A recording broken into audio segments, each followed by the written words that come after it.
That was my favorite stuff. I just want to make sure I don't miss people in the balcony and get mad. Go ahead at the end.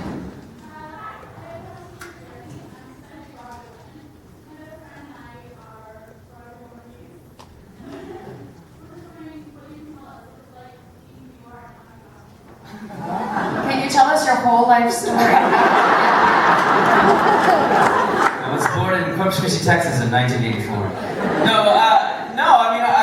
I kind of made the decision to be a theater Broadway nerd late in high school, and I kind of went on a whim. I went to college, I studied theater. I came to New York, I was lucky enough to get an agent, and I just kind of went in for everything and took all the risks that I could take and landed my first Broadway gig as a swing, and then moved up from there, and eventually got noticed by people making movies and TV, and here I am. Go ahead. Thank you. Fantastic job. I'm so giddy. I was just wondering if the film industry and the sort of business of film musicals affects the business of Broadway as much as the business of Broadway affects the business of film. Can you talk to the synergy of the Broadway industry and the film industry? I'm not quite sure. I made a very specific decision not to have Hollywood have anything to do with this, because I wanted to.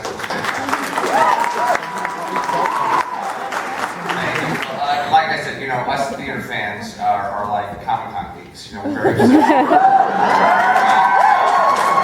very possessive and we're very critical, and you don't fuck with our show. So I loved this show the way it was, and I wanted to do it, respect the form. The only thing I changed was that I wanted it to be sung to the characters, because it added, for me, a whole other layer of the story. But, so I specifically did it for nothing, and we found outside financiers, and so I'm not really sure about that question. I know Hollywood's doing a lot more musicals and big budget things, and we'll see how they go. This was, for me, an attempt to do something original and that hadn't been seen before in the kind of music. Keep it real, keep it organic, and keep it honest.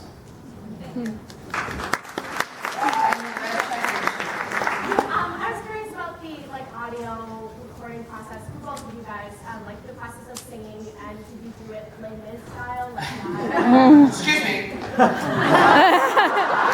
Wait, did they sing live in Les Mis?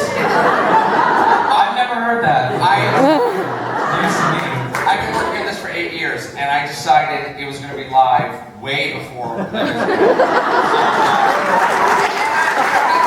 the only way you can do The it. way you can do it, because it's so emotional and so intimate that the only way you can do it. So there were 14 songs, I think. 11 of them are all sung live, and the 3 that are pre-recorded were because visually I wanted to break out, and you can't have it a great sound if they're in a car or if they're in a boat or things like that. But there are moments of those pre-records that are live, like in Too Fast in the bedroom when he gets out of bed and puts on his shirt and stuff. That's all live.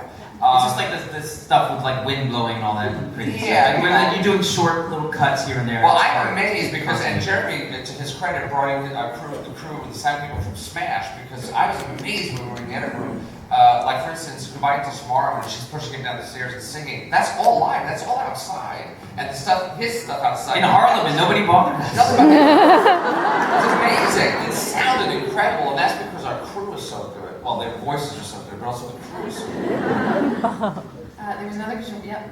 Yes. Dynamite, Jeremy. What was the hardest part about playing Jamie? What was the hardest part about playing this character? Well, honestly, for me, the hard parts. I mean, it's hard enough to portray the character and to sort of sing those songs with everything that Jason's written and really give it full breadth and body and give every bit of it what's due. But the harder parts were the unwritten things, because it's not meant to be. You're not meant to be listening to the other person singing. So, like, just in the scenes where she's singing and I have to be completely active without being able to really voice anything, that was a big challenge for me. It was fun. I mean, it was fun getting to play and not really having to memorize anything.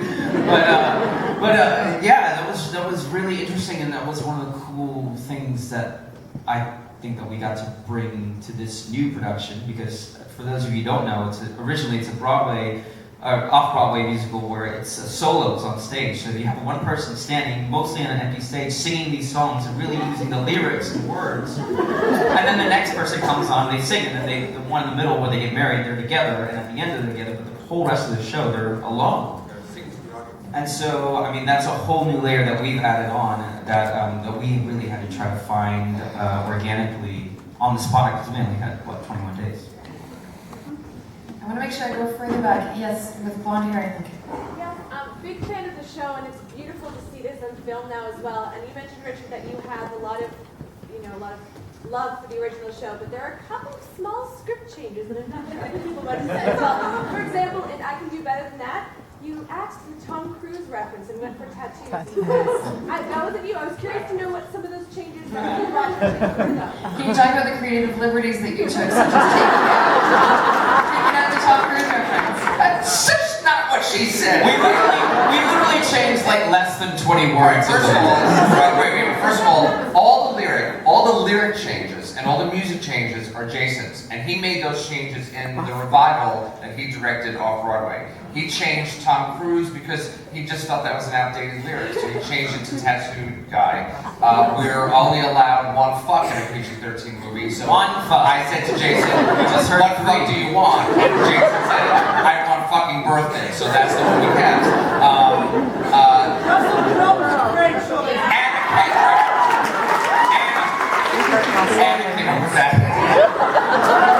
I was like, really? You're gonna do that? And Jason said, you're worried about a guy who hits people over the head with phones? I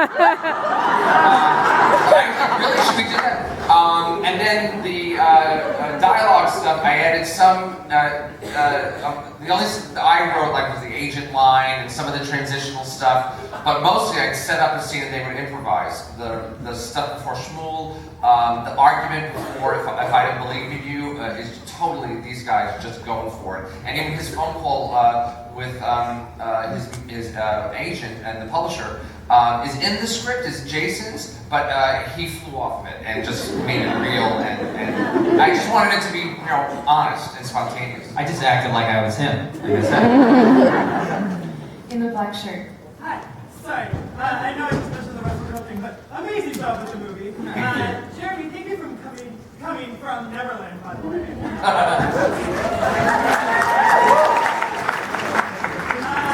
I was just actually wondering about, I know with movies and stuff like that, there's always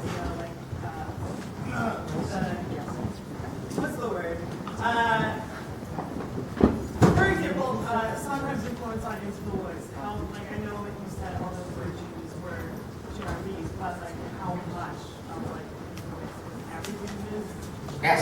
No, and lyric changes were always Jeremy, and I'm sorry, Jason. But again, he made them himself with his new production that he did when we were in prep. The last revival with Betsy Wolfe, he made those changes on his own. And then any musical changes, he added drums, he added percussion, because he felt that this was a bigger canvas. And stage version, it's more of a chamber piece. So those were all his decisions that he wanted to expand. There were no scary producers looming over us saying we must do this for Hollywood. Oh, It was all internal. It's all Jason. Did Jeremy give you any advice to me, Jamie? No, you actually really just let us do it. And honestly, Jason was busy putting out bridges at the time, so we were working mostly with Georgia, who's his wife, as our musical. She was on set every day and warming them up every day. And she was my go-to, do take it. It was that, totally. Jason set the groundwork, and then he kind of put it in motion and play. And they really gave it to us, which was a big step, I think, for Jason. Kind of letting go of this, which is such a. He'd also never believed it was going to get made until the last day we were shooting. We have time for